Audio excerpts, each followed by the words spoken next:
Today we're going to talk a little bit about aviation weather basics. We're really just getting into what the atmosphere is, a little bit about its composition, and then start flowing into the sun and how the atmosphere gets its energy. So let's look at first the atmospheric composition. Interestingly, most of the atmosphere is nitrogen. The next most is oxygen. And then after that, carbon dioxide. And finally, a whole bunch of other gases. So with that, what we wind up with is even if you had the percentages that we have at the surface of the Earth, if you're on top of Mount Everest, those percentages would be exactly the same. So in other words, 78% of the atmosphere on Mount Everest is nitrogen. What that means is, however, is there are less molecules up there. So with less molecules, you wind up with a lower amount of nitrogen and also the lower amount of oxygen. That's why the higher up in the atmosphere you get, the more you need oxygen from other sources. So that's why you can't fly above a certain altitude without oxygen. Even though the percentage is the same, the amount would be less. So let's look a little bit here. Some atmospheric properties. One of the first ones you're going to talk about is temperature. Temperature is basically the motion of molecules. So molecules can move at different speeds. The higher they move around, and they're moving randomly, the higher the kinetic energy is for those molecules, the higher the temperature is. The less they move, the colder the temperature is. So in the summertime, your molecules are very highly energized, higher temperature. Wintertime, they're not so energized, colder temperature. With that in mind, we talk about density.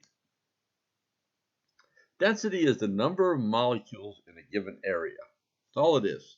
In other words, if I could go out and count the molecules in 1 foot by 1 foot of air and say, oh, we have 10 of them, that would be 10 by the area would give you a density. Now, if I only had 5 molecules in that area, well, I'd be 50% of the density.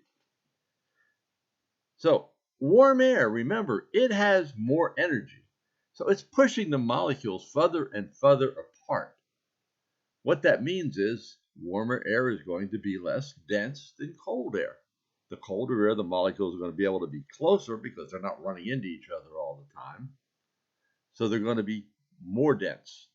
Something to keep in mind. Cold air, more density, more dense. Warm air, less dense. Oh yeah, if you think about it, things that float on the water are less dense than things that don't float, that sink on the water. The same holds in the air. The atmosphere has a certain given density. And if I have something that has a lower density than the rest of the atmosphere around it, an air parcel, for example, that air parcel is going to want to sink back down to the ground. However, same token, like the hot air balloon, if we heat the air, we have less density, that air is going to want to rise. The principle you're going to see a lot coming up. Another aspect of the atmosphere is pressure. So that basically is the weight of the atmosphere. And we're going to talk a little bit more about that later on here. But right now, we'll just go into what the atmospheric structure looks like quickly. So think about it. The atmosphere is really relatively small compared to the Earth's size of the Earth.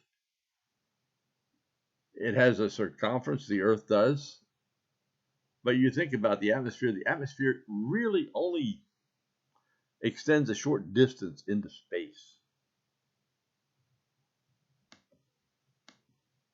So, and here you can see the altitude, 99% is within 164,000 feet of the Earth's surface.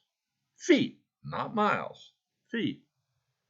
That's a relatively, 100 and some miles, maybe, not even that. So it's interesting that the atmosphere is so thin, but it really impacts, obviously, your flights with that atmosphere. There are different layers to the atmosphere. We have temperature layers. When you look at the troposphere, tropopause, most of the time, if you're in a non-jet, you're going to be flying in the troposphere. If you're in a jet, you might get into the stratosphere a little bit.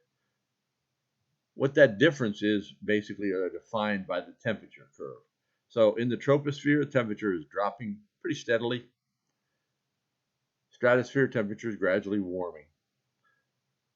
So let's just take a look at a couple of things here. I wanted to show you a surface weather map a minute just to give you an idea of pressures. Highest pressure doesn't always mean that it's going to be always the coldest, but in this case, it's very cold relative to everybody else. Temperatures are in the 50s, and the high pressure is up in here.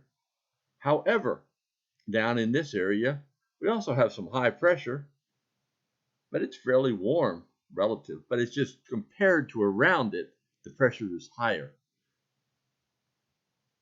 And where air masses come together, which air masses are basically areas of the same type of air. In other words, all cold and dry, all warm and humid. They kind of are defined by these boundaries called cold fronts or warm fronts. And this is a stationary front. So the curves indicate warm usually, but when they're one, then a barb, and then another one, that's a stationary front. It's not moving anywhere. Here, you have barb, barb, barb. That's a moving cold front. If the air that is going to pass your house is colder than the air you have over us, you have a cold front. If the air that's going to pass your house is warmer, you have a warm front. So I wanted to go on a little bit here now, get past some of this for a minute. We talked about layers and all of the there's a standard atmosphere. All the standard atmosphere is somebody went out and averaged the height and pressures pretty much for each season. That is all the standard atmosphere is. It's something you see a lot of in aviation, but we really don't talk about it too much in the weather service. All right, so how does the atmosphere, get its energy? The energy comes from the sun. Interesting, the Earth has a tilt, 22.5 degrees, it tilts.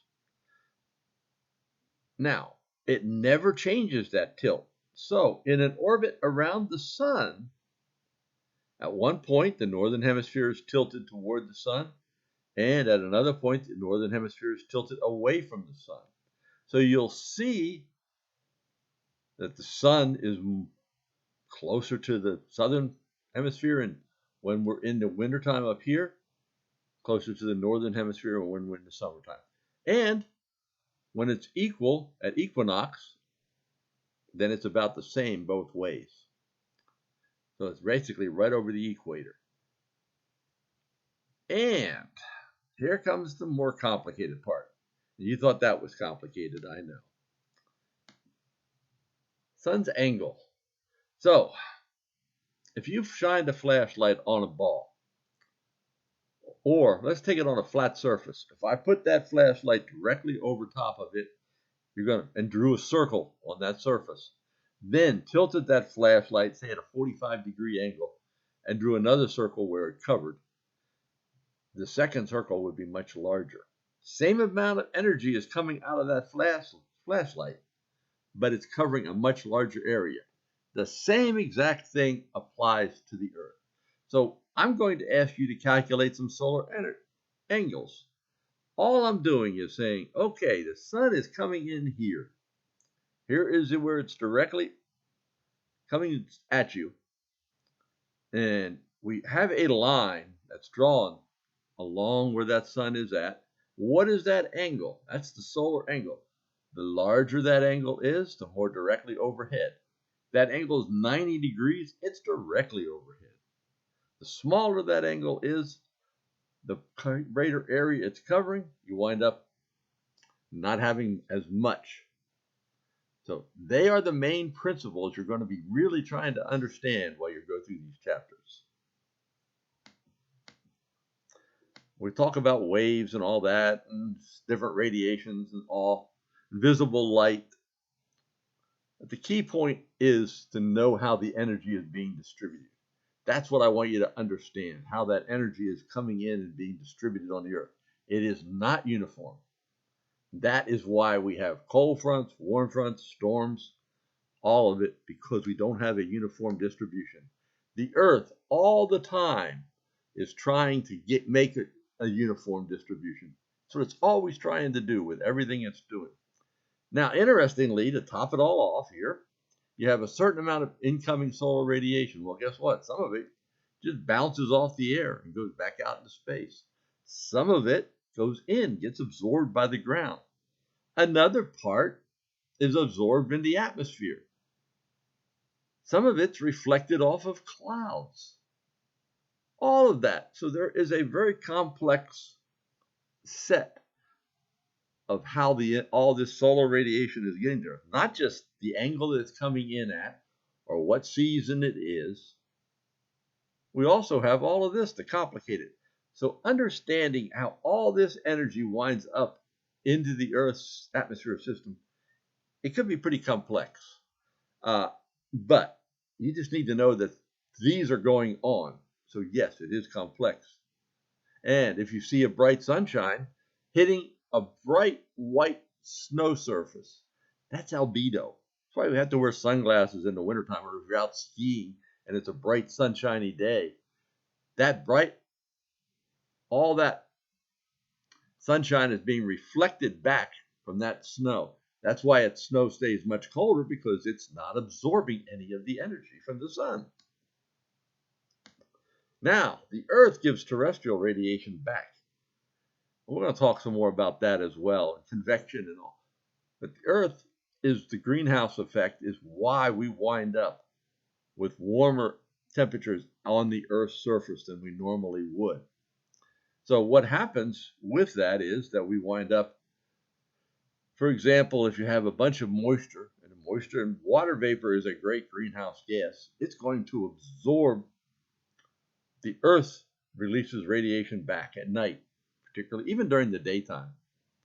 And when it hits back into the atmosphere, if it have moisture, that water vapor there, it absorbs that radiation and then re-radiates it back out. Some is going back into space, but some is coming back towards the Earth. So that all allows the Earth to stay warmer. Carbon dioxide does the same kind of thing. There are different temperature scales, obviously. We'll talk about Kelvin or Celsius temperature scales. And because of the density we talked about, we want to know what the temperatures are aloft as well. We send up balloons. And here is just a quick example of our summertime. More cold air further north, warmer air coming further up towards us. So with all of that, you can see here, we're already getting colder in the northern part in Canada and all. Warmer in the south, closer to the sun. And if we wanted to really get complicated with it, this is where it's interesting. We have satellites in space. Those satellites are seeing terrestrial radiation. They're not seeing the sun's radiation. They see some of the reflection of the sun, but they're also looking at terrestrial radiation.